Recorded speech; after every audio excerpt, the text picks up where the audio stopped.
The hearts of wildlife filmmakers lie here in distant locations, inhospitable climates, and great discomfort.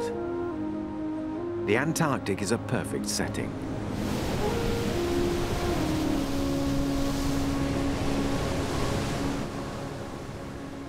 Weather conditions can ground even the most stubborn underwater cameraman for days.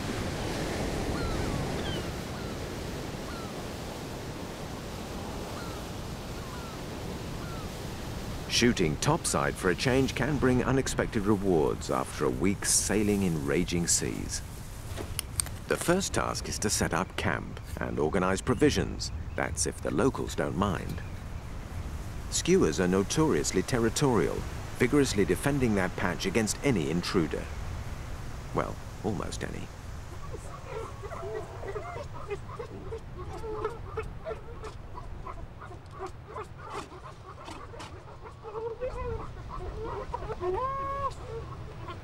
Weather permitting, the crew haul equipment down to the waterfront for an appointment with their subject.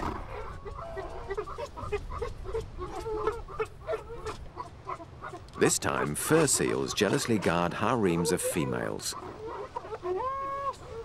They also have an eye for the property of the visitors.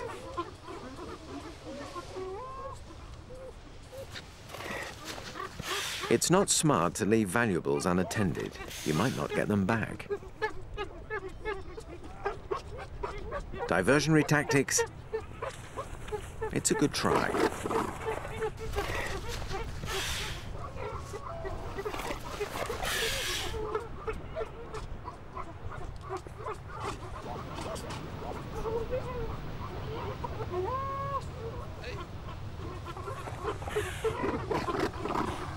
No hard feelings, all in the spirit of documentary filmmaking.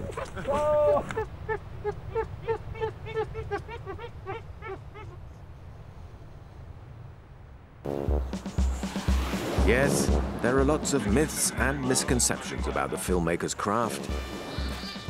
Take these albatrosses, the great pilots of the southern seas. Permission to land? Whenever and wherever.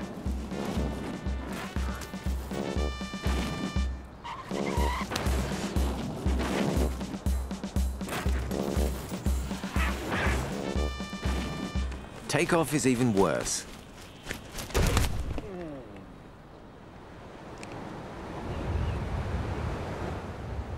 Wildlife filmmakers don't have the resources to be in two places at the same time. Look what they've come back to.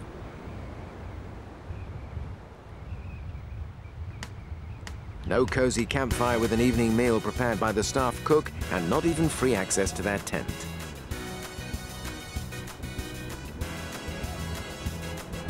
The elephant seal spends up to 90% of its time underwater, so don't hold your breath for it to move when it's on land.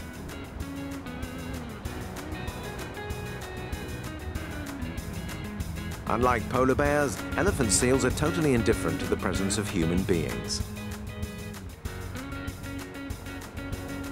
If the territorial skuas can't shift this guy, nor can he. There's only one thing for it, a night under the stars.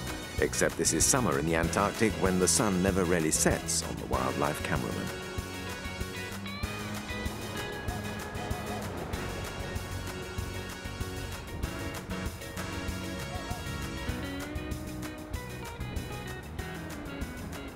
At least he's found a soft pillow.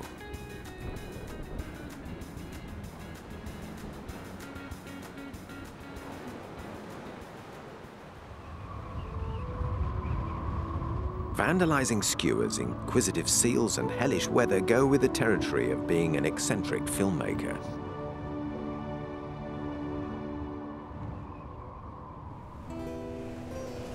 Then, along comes an encounter that will forever be engraved on the cameraman's memory. In 1988, on an island in the Crozet Archipelago in the southern Indian Ocean, scientists find a young female orca stranded while hunting elephant seals. Scientists and filmmakers join forces to turn a ton-load of killer whale back towards the open sea.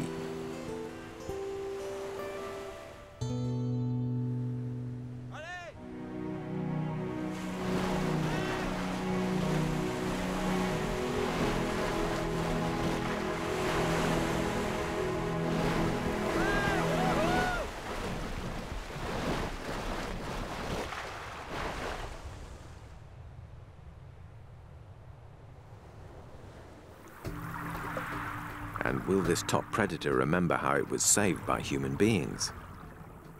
Orcas have remarkable memories, so maybe it will.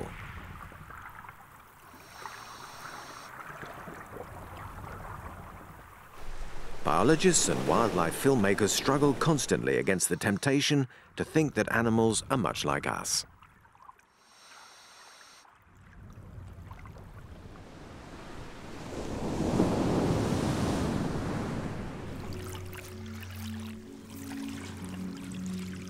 Sadly, perhaps, they must stick to the facts and keep their thoughts to themselves. In the open ocean, where visibility is poor, a cameraman captures fleeting glimpses of what an animal may be thinking, thanks to their evolved and often playful curiosity. But how do they really see us? As playmates? Filmmakers remain on a permanent quest, traveling the 7 seas to hazard some guesses. The South Pacific is a playground for both man and animals. Off the Polynesian island of Rurutu, another encounter illustrates the magical affinity marine mammals have with us.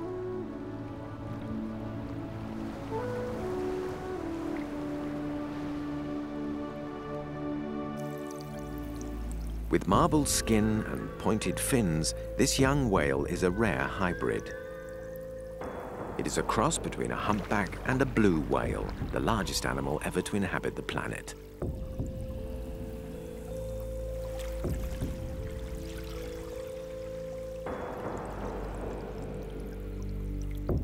The youngster exhibits an insatiable curiosity for those around it. Like any young mammal, it devotes most of its free time to play.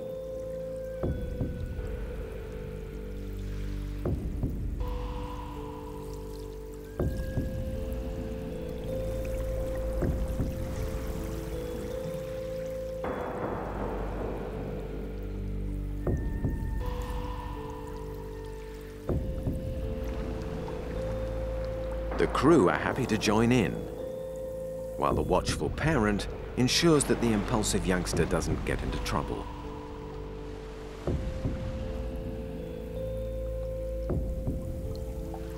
Being a hybrid, part walloping blue whale, it's at least 3 times the normal weight of an ordinary humpback.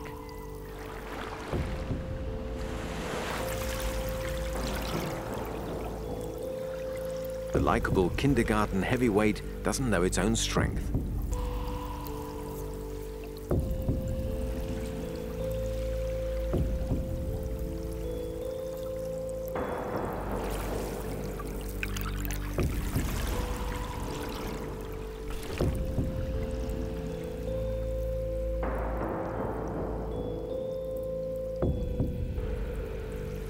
Shaking off its parent for a moment, it heads topside to have a look around. Spy hopping, it's called. Gotcha.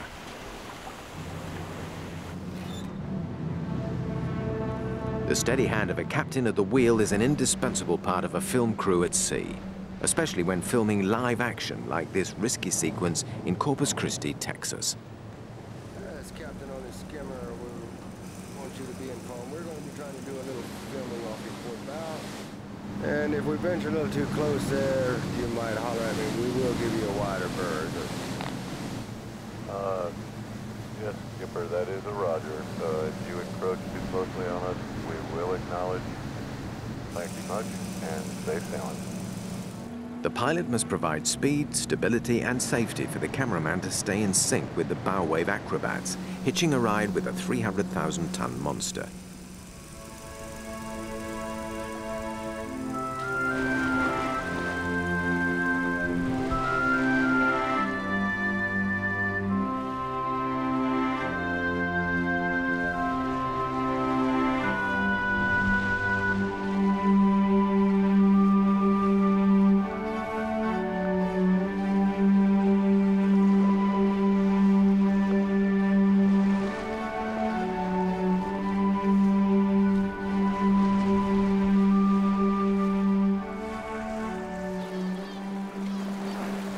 The same bottlenose dolphins show off their acrobatic skills back in the South Pacific on Rangiroa Atoll.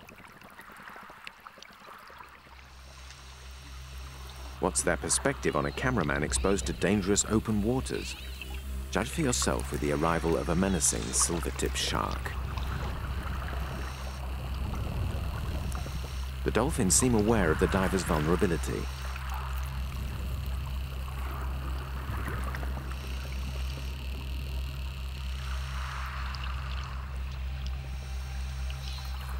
They wheel around the predator, nosing him away.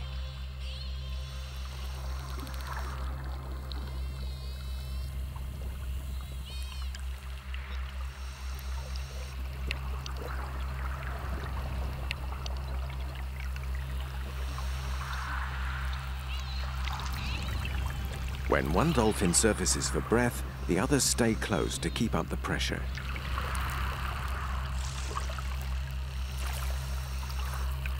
They take it in turns until reinforcements arrive. It's a job well done. And they surface again for a victory parade.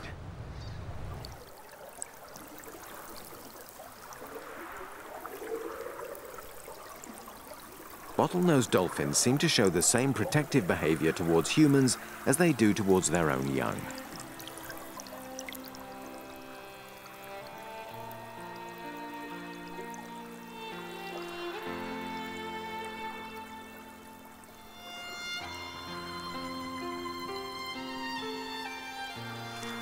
The cameraman shows his appreciation before moving on to his next assignment.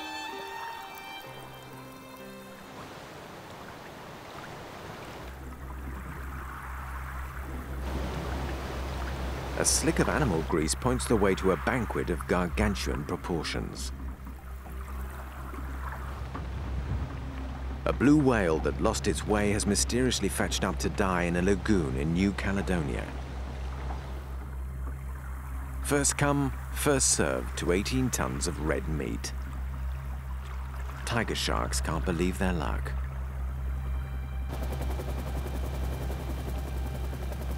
Nor can a team of filmmakers. Boat, helicopter, and cage are scrambled into action before the carcass is shredded by this pack of aggressive scavengers.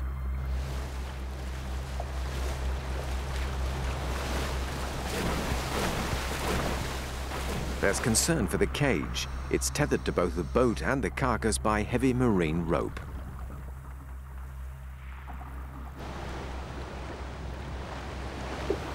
The cameraman must stay with the action as long as possible.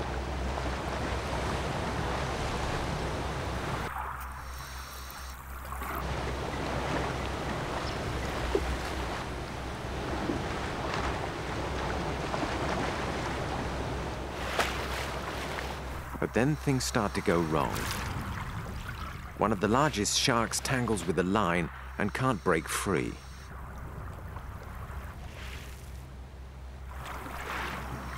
It's a brutal tug of war between the shark and the crew, with the cameraman in the middle.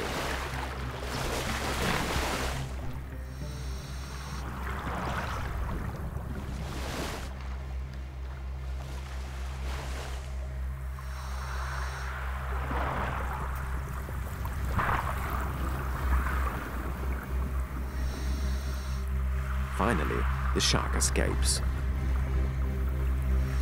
But it could have been different.